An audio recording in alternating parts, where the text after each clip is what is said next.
Halo Sobat Aspal, selamat datang kembali di channel SC Motor. Hari ini kita bakal bedah tuntas sesuatu yang kelihatannya sepele tapi krusial banget buat motor kalian. Tapi sebelum kita masuk ke panduan visualnya, pastiin kalian udah klik tombol subscribe, kasih like, tinggalin komentar di bawah, dan jangan lupa bagikan penjelasan materi hari ini ke teman-teman seperjuangan kalian. Oke, khusus buat kalian yang mungkin baru mulai aktif riding, kita bakal bahas cara merawat ban motor biar awet, aman, dan pastinya ramah di kantong. Langsung aja kita mulai. Pernah kepikiran gak sih kenapa ban motor kalian rasanya cepet banget gundul padahal kayaknya baru kemarin diganti? Kadang kita suka lupa satu fakta simpel ini. Ban itu satu-satunya komponen yang jadi penghubung antara motor kalian sama kerasnya jalanan aspal. Bayangin aja, semua tenaga mesin, sistem pengereman, sampai kelincahan kalian nyalip-nyalip itu 100% bergantung sama area karet yang ukurannya cuma sebesar telapak tangan.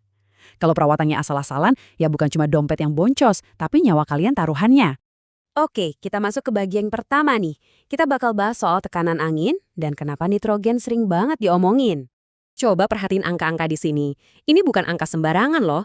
Ini standar dari pabrikan. Contohnya rekomendasi dari Honda. Kalau kalian pakai motor matic, idealnya tuh 29 PSI di depan, terus 33-36 di belakang, tergantung kalian lagi riding sendirian atau boncengan. Buat motor bebek, main di angka 29-30 di depan dan 31-33 di belakang.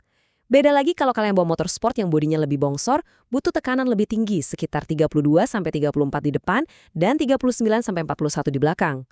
Nah, satu tips pro dari kita, selalu cek dan isi tekanan angin pas ban motor kalian masih dalam keadaan dingin ya, biar angkanya benar-benar akurat. Terus apa sih yang kejadian kalau kalian cuek dan ngebiarin ban kempes? Efeknya ternyata lumayan ngeri buat struktur ban. Pertama, kalian pasti langsung ngerasa tarikan motor jadi berat banget, kayak loyo gitu. Kedua, pas motor jalan, bentuk ban itu bakal menekuk di tengah, yang bikin bagian pinggirnya malah aus duluan. Nggak rata jadinya. Udah gitu, karena gesekan sama aspal makin gede, motor kalian bakal nyedot bensin lebih banyak alias boros. Lebih parahnya lagi nih, dinding samping ban bisa melemah. Sekalinya ngehajar lubang, langsung deh muncul benjolan. Dan buntutnya, panas berlebih di dalam ban kempes bisa bikin kawat bajanya putus dan boom, ban bisa meletus kapan aja di tengah jalan. Ngeri kan?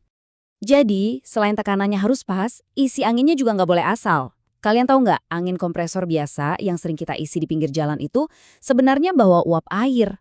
Kalau dibiarin lama-lama, uap air ini bisa bikin vel karatan dan ngerusak struktur dalam ban. Belum lagi, angin biasa itu gampang banget memuai kalau lagi panas. Nah, coba bandingin sama nitrogen. Nitrogen ini gas yang 99% murni dan sifatnya kering. Karena sama sekali nggak ada uap airnya, tekanan di dalam ban jadi jauh lebih stabil, lebih awet, dan bikin putaran ban kerasa lebih enteng. Biar lebih kebayang seberapa stabilnya nitrogen, perhatiin deh angka 0,5 PSI ini. Bayangin kalian lagi asik riding siang-siang bolong sejauh 50 km. Kalau pakai nitrogen, tekanannya itu paling cuma naik sekitar 0,5 PSI dari awal. Benar-benar stabil. Tapi, kalau kalian pakai angin biasa dengan kondisi yang sama, tekanannya bisa melonjak drastis sampai 3 PSI.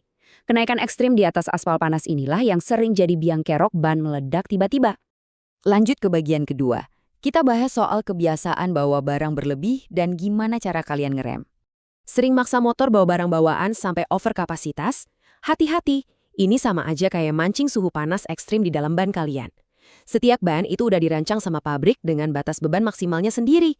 Kalian bisa cek kodenya di bagian dinding samping ban atau yang biasa disebut sidewall.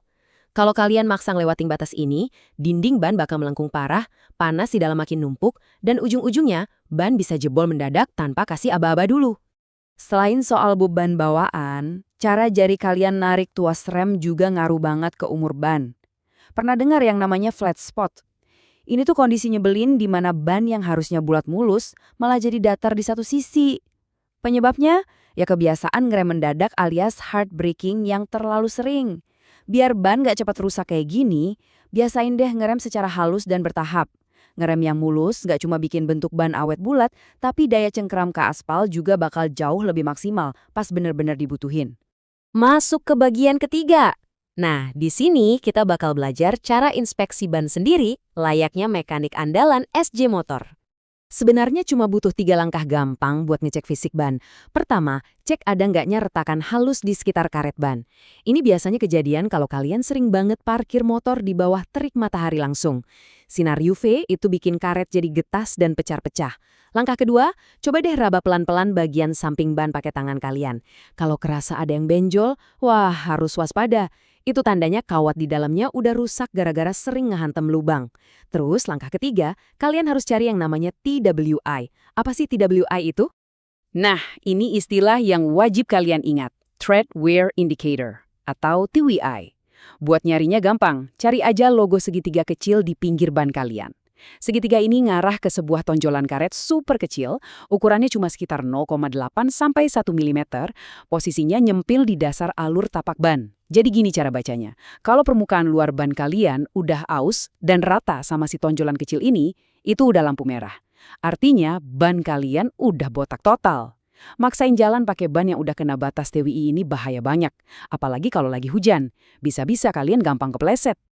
Kesimpulannya gini Sobat SC Motor, menjaga kondisi ban itu adalah investasi jangka panjang buat keamanan kalian sendiri di jalan. Ngerawat ban rutin tuh bukan sekedar pelit biar nggak bolak-balik beli ban baru, tapi ini soal ngebeli perlindungan, biar kalian selalu bisa pulang ke rumah dengan selamat.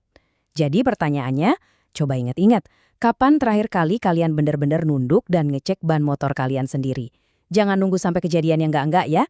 Oke, sekian dulu sesi penjelasan dari SC Motor kali ini. Kalau info otomotif ini bermanfaat buat kalian, jangan lupa klik subscribe, kasih like-nya, ramaikan kolom komentar dengan pengalaman kalian, dan share ke semua grup motor kalian. Cek terus tekanan ban kalian, keep safe on the road, dan sampai jumpa di video selanjutnya.